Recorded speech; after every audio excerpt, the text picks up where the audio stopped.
বিরূপ আবহাওয়া কিংবা ইসরায়েলি ধরপাকড় কোনটি আটকে রাখতে পারেনি ফিলিস্তিনিদের জন্য ত্রাণ নিয়ে যাওয়া গ্লোবাল সুমুদ ফ্লোটিলার নৌবহর। অবশেষে গাজার 50 কিলোমিটারের মধ্যে পৌঁছে গেছে ফিলিস্তিনিদের জন্য ত্রাণ নিয়ে যাওয়া গ্লোবাল সুমুদ ফ্লোটিলার বেশ কয়েকটি নৌযান। সামাজিক যোগাযোগ মাধ্যমে তারা এ তথ্য জানিয়েছে।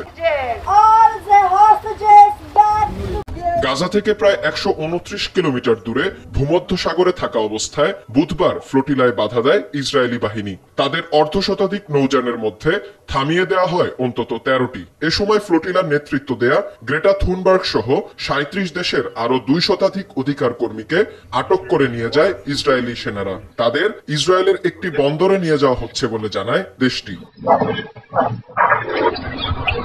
এর আগে সামাজিক মাধ্যমের এক ভিডিও বার্তায় নৌবহরে অংশ নেয়া বাংলাদেশের খ্যাতনামা আলোকচিত্রী শহীদুল আলম জানান, বুধবার স্থানীয় সময় সন্ধ্যায় ফ্লোটিলার প্রথম নৌযান আলমায় অভিযান শুরু করে ইসরায়েলি সেনারা। সন্ধ্যায় সমুদ্র উত্তপ্ত হয়ে যায়, বজ্রপাত হয়, বিপদ আসে। আমরা দ্রুত সমুদ্রের ঝড়ের আগে যেতে চেষ্টা করি। তবে আরেকটা ব্যাপারও ছিল, কারণ আমরা পরে জানতে পারি আমাদের সবচেয়ে সামনে যেই ফ্লোটিলা আলমা, তার উপরে ইসরায়েলি জলদস্যুরা হামলা শুরু করে।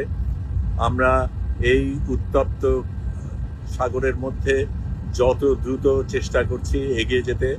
আমরা সবচাইতে পেছনে, সবচাইতে বড় জাহাজ, কাজেই আমাদের উপর কি আসবে সেটা এখনো বোঝা যাচ্ছে না। এদিকে ফ্লোটিলায় আটক ও ধরপাকড়ের বিরুদ্ধে ফুঁসে উঠেছে বিশ্ব। কড়া নিন্দা জানিয়েছে তুরস্ক ও মালয়েশিয়া সহ অনেক দেশ।